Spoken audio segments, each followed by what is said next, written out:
Hello, my name is Bazzicalupo, and this is my presentation titled Follow the Leader, My Journey with the Silver Leadership Challenge.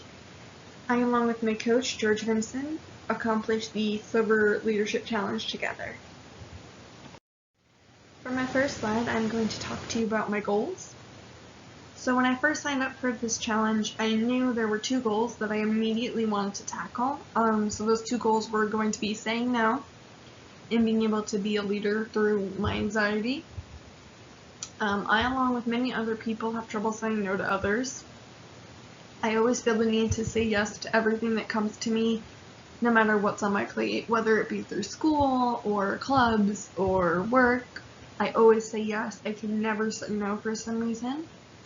However, this causes my anxiety and my stress levels to greatly increase. And George has worked with me to develop some ways to work on this problem that I possess.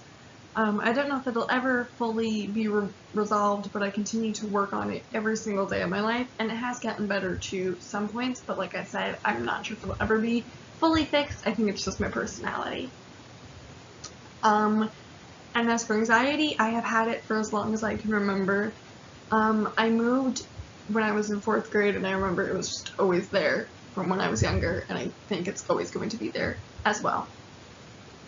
And I remember thinking when I first started this challenge back when bronze was a thing, I didn't think leaders could have anxiety. I thought, well, leaders have to be strong. Leaders need to know what to do. However, George helped me realize that this is not the case. We went through many examples of leaders throughout history who actually had major anxiety, just like Abraham Lincoln, and I believe there were other presidents on the list, and many other leaders as well. But they had horrible anxiety, like I said, and they were still able to accomplish incredible things. So reading and discussing things like that made me realize that I could do things like that as well, while suffering through anxiety and depression. And also, the bottom point, be happy leads to great work, leads to big success, is from a book that we decided to start discussing. It's called The Happiness Equation by Neil Pasricha. I have had this book for a while, and I had not had time to read it, but I mentioned it to George, and we have been discussing it for our last few meetings, and yeah, it's gotten me to really start thinking about being happy and anxiety and leadership and stuff like that, so I thought it'd be really cool to include it into my presentation. A lot of people would think it would be big success, great work, then be happy, but really he kind of breaks it down into how it's be happy, great work, big success. So it's very informative. If you have a chance to check out this book, I would recommend it. Okay, so for my growth slide, we'll be looking at the 360 assessment. I had a supervisor from a previous job, along with a coworker from a previous job, and another one of my friends take it. So the supervisor was when I worked at a library. She supervised me while she was, watching me do my work. A coworker was when I worked at a place where we took care of patients who had autism. And my friend is a very close friend of mine. And I thought this would be a good mix of personal and professional people watching me and basically judging me, and I thought they would be good to say, she did this really well, but she also doesn't do this just as well. So basically, they gave me a lot of higher scores than what I had given myself. I gave myself a lot of 3s. And me and George talked about this, and we basically discovered that most of us as humans don't like to brag about ourselves, so I figured that was kind of the case as well. So all of the areas that my observers did, they averaged me in like the 5th section, but I basically gave myself more, like 3s, so it was more in the 4th section. Effective communication, relationship management, and intercultural management were the highest for myself. And I found that very interesting, but also kind of common. I kind of thought those would be my highest as well. So for the community engagement slide, I used the organization that I will actually be interning at for the summer. I thought it would be a good way to kind of transition into that. The organization is called Care, and it is actually somewhere where they do care management. Sorry, they provide care management for families and individuals.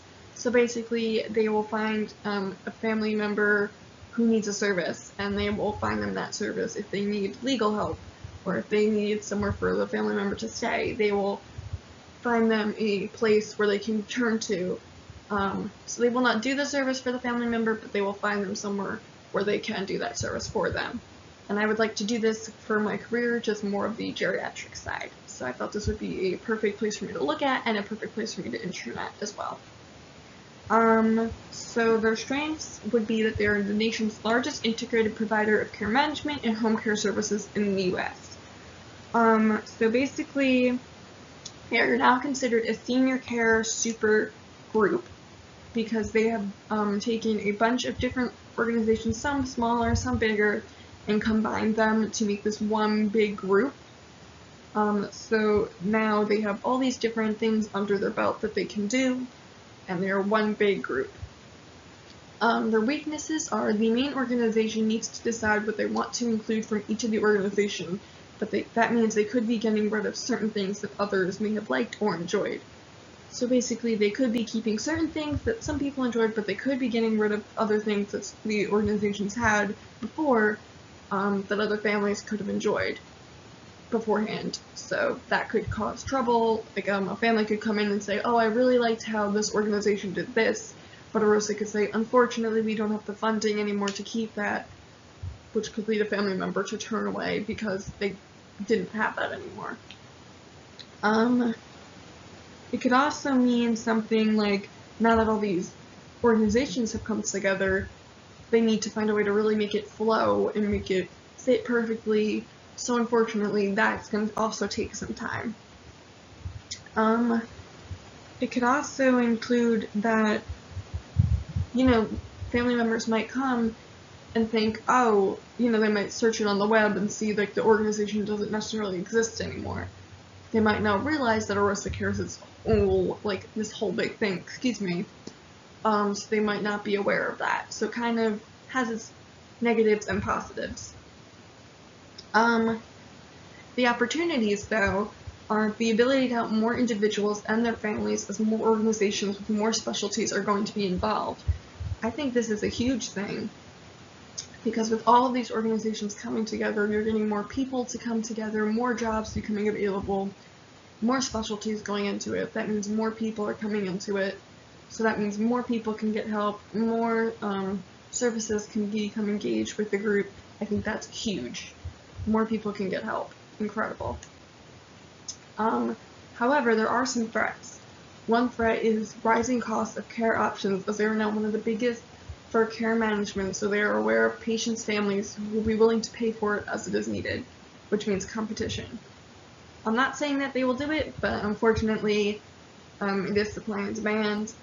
If they see that people are willing to pay this much for a service, they might up the money because they need to, or a service might say, oh, well, it's really costs more than this to do this, so they might have to up the money, which can mean family members will have to pay X amount of dollars to get said service, which could be, kind of a driving point for the company and for the family, which means families might not be getting the services they need.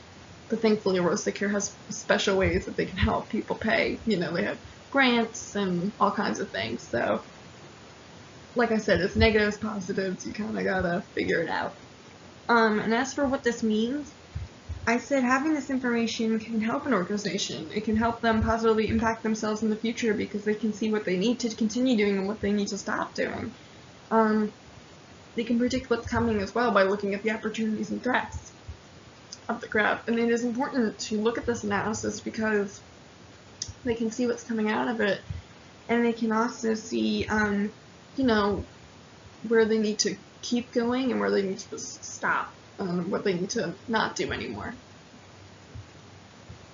So my personal motivations are honestly pretty simple. In the end, I really want to help make things for those around me better. I truly care about others, and I want to help them in any way that I can. I think that's kind of why I chose to go into the profession that I did. I'd like to just help them and their families in any way possible. And I also suffer from anxiety and depression, as I mentioned, and I think this whole experience was the perfect way for me to branch out and learn a lot about myself, and learn about how I lead and how I do things. So I just wanted to learn about myself, like I said, and in the end I really do think I learned a lot. So in the future, I would like to help others with anxiety and depression when I'm leading. I think with my experience, I will be able to do this. I think I'll be able to, see how people are feeling and kind of see what they're going through. I think in the end, I'll be able to kind of see some telltale signs, and if they want to talk about it, I'll be there for them, and if not, I'll be able to say like, hey, why don't we give them some space and let them kind of, breathe and go through what they're going through. So I also want to be able to use my skills that I've already learned to polish them. So I learned a lot in the AGS, the bronze as well, and I further polished those skills in this leadership level. So I'm continuing to polish those skills as well, and I will continue to do so. And also, I would like to open my own service one day. I think that is the top tier of what I'd like to do in my life. And I think I would love to be able to lead those around me and use these skills to do that. So yeah, thank you for listening to me talk, and thank you for watching my presentation. I hope you enjoyed, and I thank you again for all that you guys have done.